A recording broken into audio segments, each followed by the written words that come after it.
I do.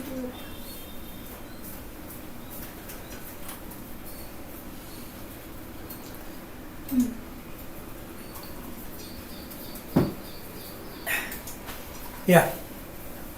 A metal tape is calibrated at T1 degree centigrade and it is using at T2 degree centigrade. Case 1. When T2 less than T1, what happens? Case 2.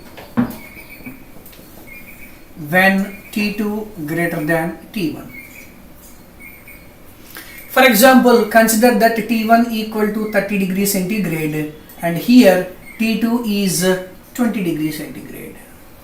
That means T2 less than T1.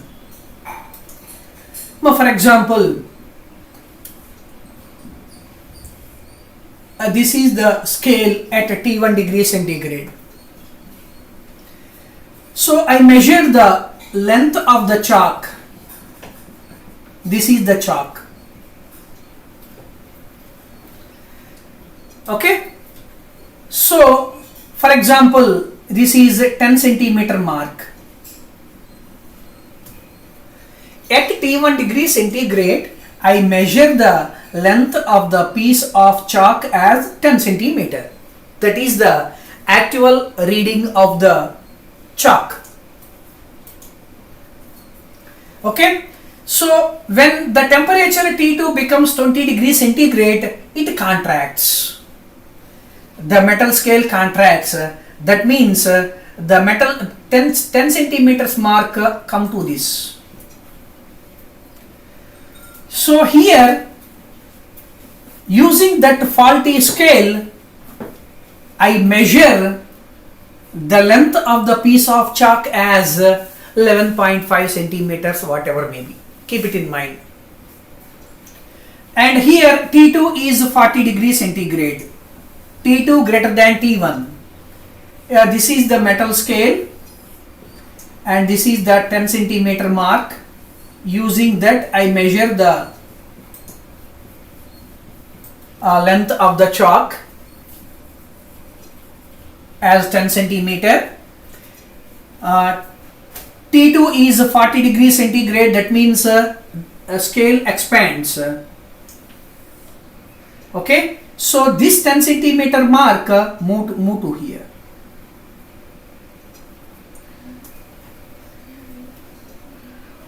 Okay. So there is no change in length of the chalk.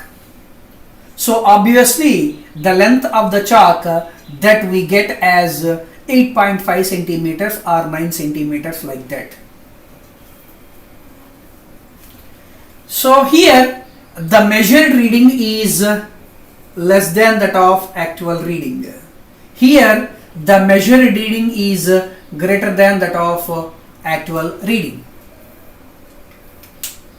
So when a metal scale is calibrated at T1 degree centigrade and it is using at T2 degree centigrade, in case 1, when T2 less than T1 and measure reading greater than actual reading, and when T2 greater than T1, measure reading less than actual reading.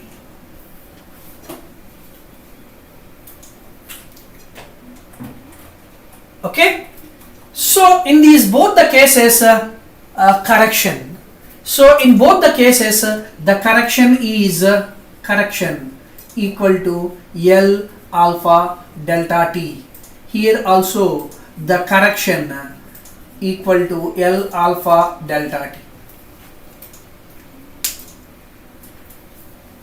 So the correction is nothing but the difference between the actual reading and measured reading. The difference of the actual reading or measured reading in both the cases is L alpha delta T, where L is initial length. So here we get the actual reading is measured reading minus correction. Here we get the actual reading equal to measured reading plus correction.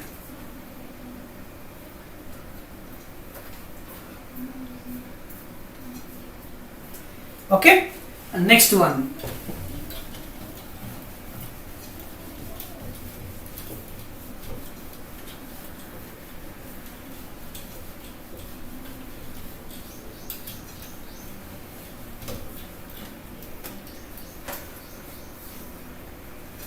These are the some of the applications of expansion of solids. Okay, and applications of solids.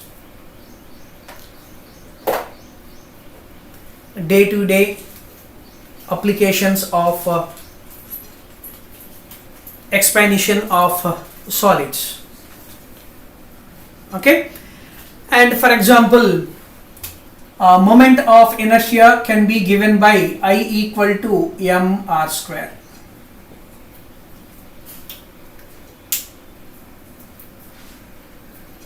Okay, I equal to mr square. Even though if the temperature is increased, there is no change in mass. For example, delta I by I, the fractional change in moment of inertia of the substance or solid, delta I by I equal to 2 into delta R by R. So 2 into delta R by R is nothing but delta L by L, alpha into delta T. This is another application of rotatory motion and expansion of solids. I equal to mr square, the fractional change in moment of inertia delta I by I equal to 2 into delta R by R. So that equal to alpha equal to delta R by R into delta T. So delta R by R is a fractional change in R, that is 2 into alpha into delta T.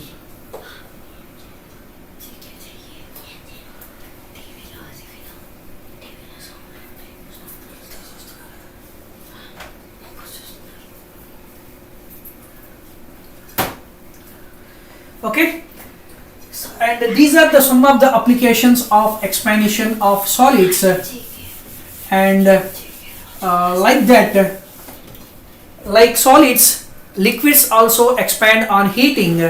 All the liquids expand on heating, but water from 0 degree centigrade to 4 degree centigrade contract on heating. 0 degree centigrade to 4 degree centigrade contract on heating water.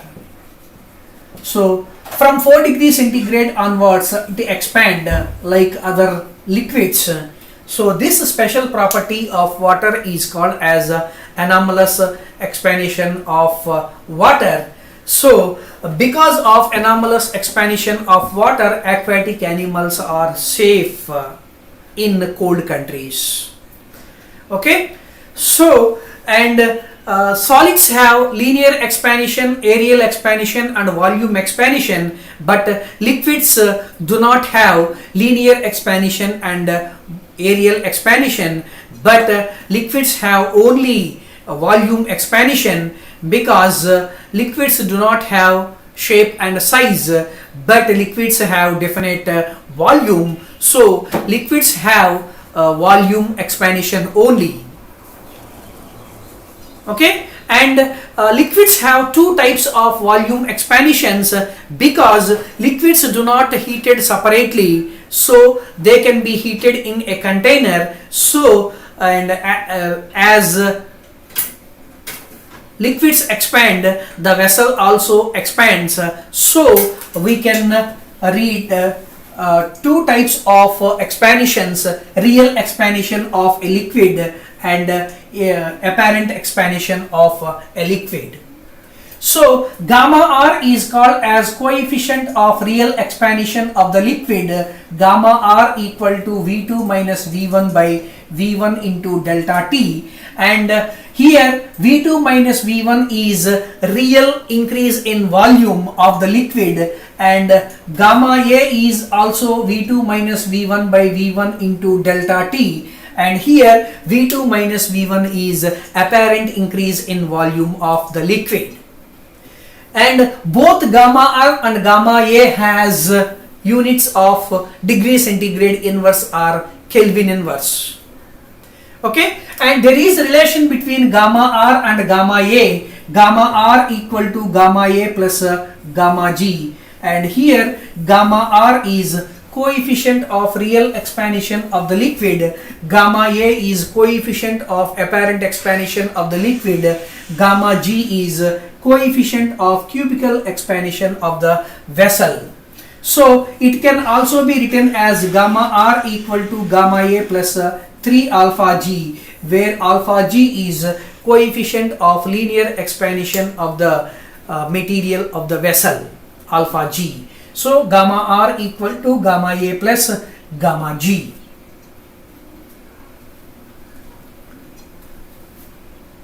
Okay, if gamma R greater than gamma G, it means that gamma A is positive. Okay, if gamma R is greater than gamma G, gamma A is positive. Okay students, and రేపు expansion of liquids complete చేసేసి gases explain చేస్తానమ్మా. Chemistry class time అవుతున్నట్టుంది, and I will close the session for today. Okay, thank you.